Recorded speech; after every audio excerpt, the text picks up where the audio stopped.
If you're struggling to scale your Facebook ads, then you might want to watch this video, because in this video I'll be covering the most common ad account bottlenecks that I come across whenever I take a look at new ad accounts or if I have consultings with anybody. I personally manage over $120,000 worth of ad spend per month, so I make sure to avoid these at all costs. My name is Nicholas and I run Facebook ads for a living.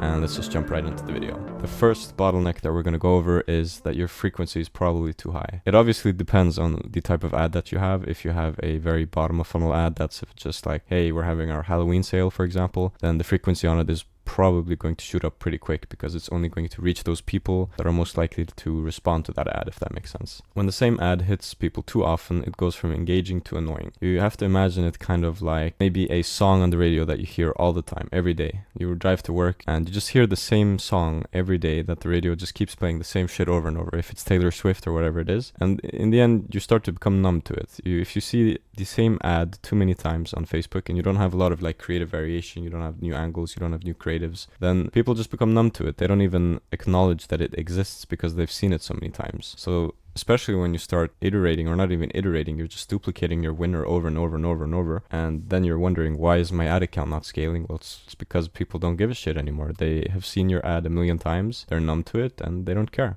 One other important thing is that you want to exclude your buyers so that they don't see your ads again for no reason. And not for no reason, but it kind of depends what you sell. If you sell something that is consumable, and I don't mean you can eat it, I mean you can use it and then you have to buy more, like a refill, then you kind of want to time that depending on the average lifetime usage of your product. So let's say you sell a supplement and it's a 30-day dose. You want to exclude people for 30 days because they're not going to need more within that 30 days. But then when the 30 days is over, you can pretty much assume that their supplement thing is over, and then you can serve them some new ads so that they can refill their supplements essentially. However, if you're selling something that's more of a one-time product, which most of the time will be the case, you're going to want to exclude your buyers the maximum you can on Facebook, which is, I still think it's 180 days that you can exclude people for a maximum. And if you're on Shopify Plus, like one of my clients, for example, then you can use Shopify Audiences. Can actually exclude everybody that has ever bought from your store, which I've never really used because they have a consumable product, but I can see that being useful in some cases. So this often happens in retargeting or small audiences without creative rotation. So like I said before, if you just rotate the same creatives over and over and over and over, then nobody's going to give a fuck anymore. And yeah.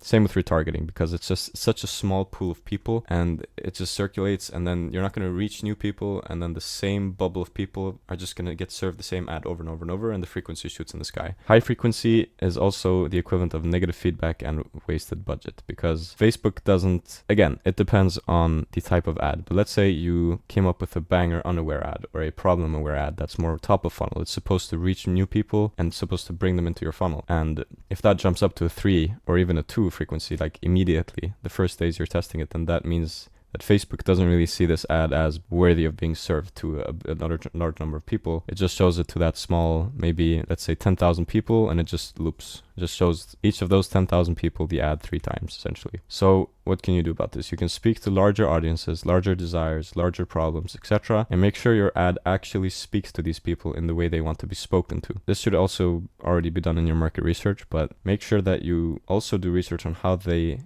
speak to each other, which you can check in their Reddit threads, for example, what slang they use. So it's kind of like as if you're translating a language to another language, let's say English to Spanish, and you just use Google Translate. Then, it doesn't really feel like you're speaking Spanish with someone. However, if you have an actual translator or you use an AI to do it instead, and you ask the AI to localize the translation, then that Spanish is going to sound more like Spanish because it's localized. It's how they actually speak Spanish, in the style that they speak Spanish, and not a direct translation, if that makes sense. What I always like to do is I aim for less than a 1.5 frequency in a 7-day period. So if I look back 7 days, then I want to see a 1.5 or less in frequency for my top of funnel ads. For my bottom of funnel, I couldn't care less, because their job is just to bring in the people from the top of funnel and just convert them. I do not care what the frequency is on those. They can be 3, they can be 10. As long as they're profitable, they can do whatever they want, right? By having a frequency less than 1.5, that means that your ad account by the week, if you check every day or every week, doesn't matter, is always reaching new people and bringing in a lot of new people. Because if you're not at a 1.5 and you don't have any top of funnel ads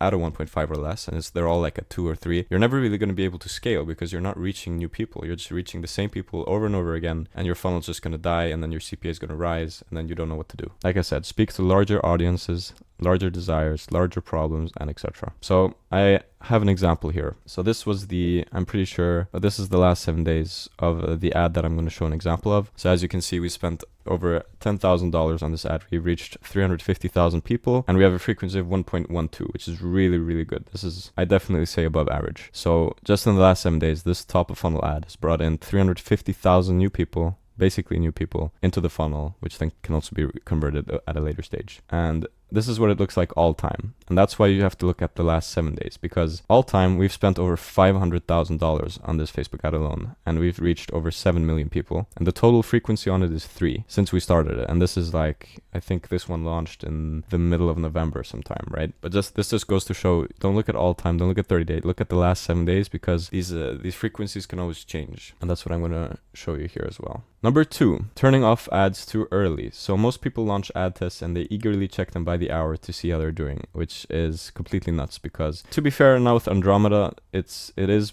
way quicker. Their algorithm tests things way faster and can find your target ideal customer way faster, but still I like to test everything for 5 to 7 days after the test, and that's because some ads don't start performing until 5 to 7 days after the test. Now this was especially the case before Andromeda, and now with Andromeda maybe you could say 2 or 3 days after the test. If they don't start performing, most likely they won't start performing. However, I still like to keep that buffer just in case, because I still see that happening. So don't just monitor your CPA and your ROAS, monitor the frequency, the click-through rate, the scroll stop, and the hold rate. Monitor everything, because the CPA and the ROAS can change down the line, and the frequency and the click-through rate can already give you hints about what is working and what is not working, and then you can already start crafting some iterations on that so that you're fast. So test for at least 7 days unless it's severely unprofitable. So here's a very good example, and this is that same ad. Oh, it was November 7th I launched this ad. So this is the same ad that I showed before with the frequency. So as you can see, week number 1, and as you'll see on the left side, this ad had 3 creative variations. So it had 1, 2, and 3, and the only difference was the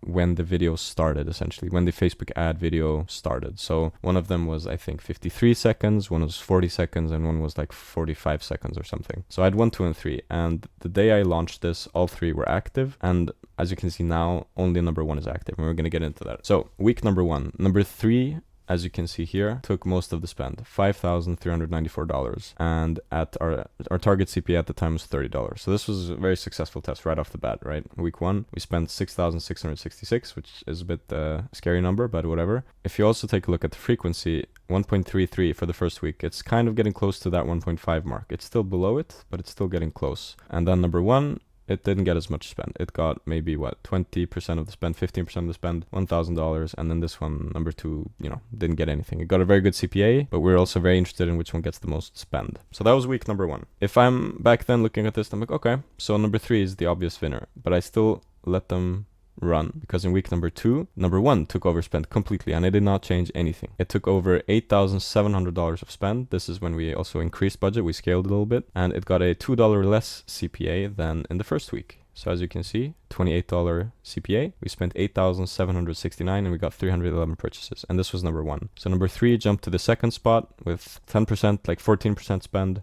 and then this it got like 0.7% spend, right? So number 2 is anyway out of the game. It was from the start, but still it's getting a $14 CPA. So there was no reason for me to turn that off back then. And again, if we look at the frequency, first week, number 1 didn't get a lot of spend. It was at a 1.22. Second week started taking over a majority of spend, reached 220,000 people in the second week of us launching this, and a 1.15 frequency. So this was our new top winner, spender, everything. And then week number 3, same thing here, 1.12 frequency, 270,000 people reached, $27 CPA, jumped down by $1 again. As you can see, it's just performing better and better. And that's also because of all of the social proof that's starting to come on the ad in terms of likes and comments and stuff like that. I just wanted to show you this because it's important to give ads enough time because shit can happen fast. It can go up and down, up and down. And what we've been doing lately is that we actually don't turn off any ads at all that we launch, especially with Andromeda. We just give Facebook as many kind of variations as possible to utilize, and we trust that the algorithm will not push spend to anything that does not yield any results for us, which has worked pretty well since we started it. And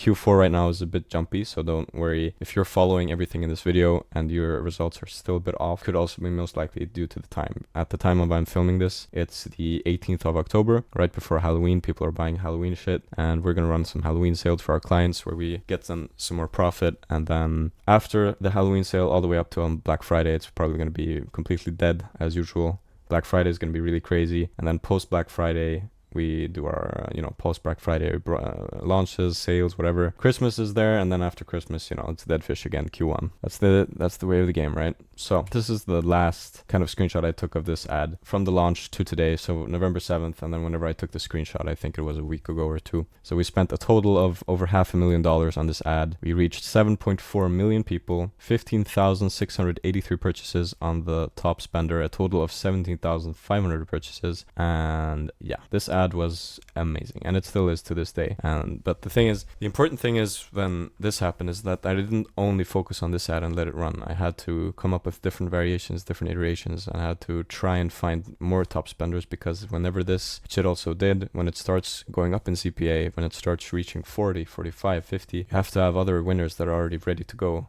to take over that spend, or else you're not going to reach that same amount of people, and then your ad account is basically just going to die out, right? All right, so number 3 is ignoring awareness levels. So I see this all the time as well. So most marketers that are new to the space, or people that are business owners like yourself that you're watching, maybe most likely, you're just marketing to the ready to buy crowd. You're just saying, oh, it's 15% off, it's 10% off, it makes your feet feel good, it does this, it does that. The thing is, most people don't give a fuck about that. You have to first make them give a fuck about your product, and then you can start speaking to the ready to buy crowd. Because let's say this big bubble here, if you imagine, is your potential crowd that you could scale to. Let's just imagine like a big bubble, and then you're speaking to this little molecule of a bubble of people that are actually ready to buy your shit, right? So 90% of your market is in the problem aware or the solution aware stage. So you have to create content for each stage, and I'll go into each one. So remember, you should know this if you're a marketer, but there's unaware, problem aware, solution aware, product aware, and most aware. These are the 5 awareness stages of a consumer. We'll go through what type of content works well for each stage. So in the unaware,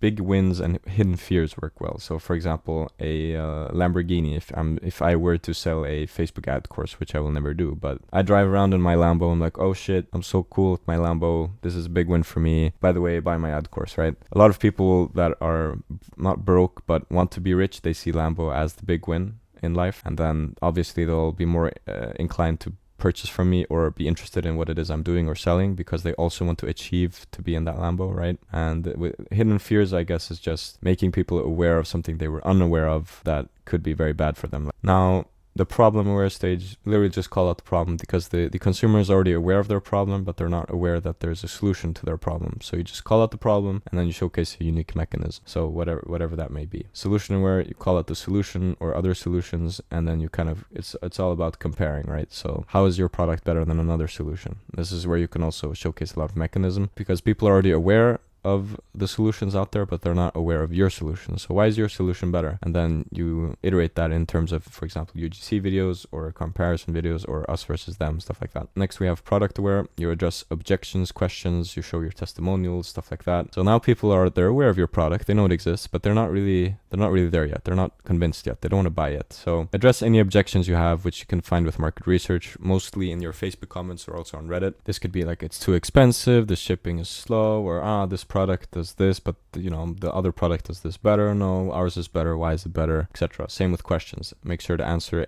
not all questions. Don't waste your time on like these tiny molecule. I say molecule a lot in this video, but not these like unimportant shitty questions that people have, but try and get a baseline with market research about what are the biggest questions and make ads that directly address these questions, so that people are not left asking or clueless or wondering anything. They know everything about your product. They know every objection is handled, every question is answered. And then lastly, with your testimonials, something I've been doing lately is we have a client that has Loox, the review app, and literally every week I'll take 3 or 4 of the nicest image reviews that we got within that last week, and I'll literally just launch them into a Loox review ad set that is in my CBO. And that way I always have just a bunch of reviews flying around showing people how great our product is as well, right? Lastly, most aware, these are people that may already have bought or they're just about to buy. All they need is a better price. These people are primed to buy. Most 90% of the time, it's just going to be the price at this point. So it's just urgency and limited offers. So Halloween sale, Black Friday sale, Christmas sale. Oh, the sale ends tomorrow, 24 hours left, limited stock, all of that kind of stuff is what's going to go in here. This is kind of the testing order that I'd recommend if you're not even like aware. And it's funny, you're not aware of the awareness levels, but yeah, start at the bottom, start at the most aware, and then work your way up to kind of build a healthy ad ecosystem that way. So you start at most aware, product aware, solution aware, problem aware, and then worry about unaware. So number 4 is going to be no iteration process for winners. So no offense, but this is probably most likely you, right? You find your winning ad, your first winning ad, congratulations, you did a great job, you did your market research, you did everything correctly, but now you just copy that same winning ad and you just use it again, and then you use it again, and again, and again, and again, and again, and then that kind of ties back to what I said before. And then whenever your ad stops working, then you're sitting duck, right? You have to keep testing, and you're probably not iterating either, which means you're not creating new things. So you have this is what a rock star Sigma marketer does, like the new generation would say, right? You have your winning ad, and then you have 3 iterations of that winning ad. So that could be, you found a winning ad and you're like, okay, cool, but now I'm going to test the same winning messaging, the same winning ad, but I'm going to test 3 different hooks this time. Try and find the best hook. Or I'm going to try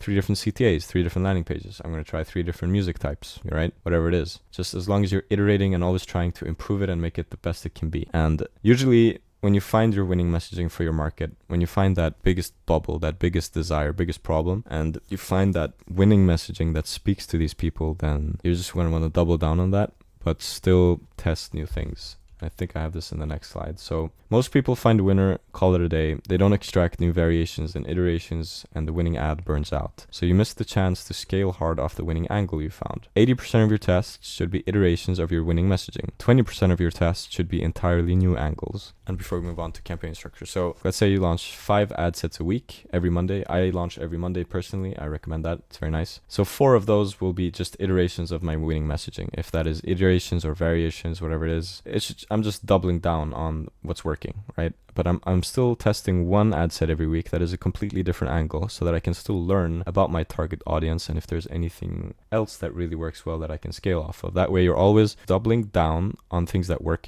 and you can scale, but you're also always testing new things so that you're not limiting yourself to that only winning messaging that you have, right? So now we'll go through the campaign structure, and this slide I actually made before the Andromeda update, to be completely honest, but it still applies the same things because we already did what was recommended before the Andromeda update. And I've seen a lot of different things. People are like, oh, you need to fill 1 ad set in 1 CBO with 50 ads inside of it, and it probably works, right? But I'll show you what we do. So Facebook rewards simplicity and not complexity, especially nowadays. You don't need 10 different campaigns or ABOs or ABO testing campaign, scaling campaign. You don't need all that shit. You're just competing against yourself and you're raising your ad costs. Easier to see what's working and scale it up without duplicating, right? If you have a single campaign structure. Allows you to build an ecosystem that works together in the same campaign, and 90% of your performance is your creative, but if your campaign structure isn't optimized, there is no point. And here is the campaign structure that we've used for 2+ years now. We have our CBO, and this is per country or per product that's very, very different from another product. So if I sell women's bras and men's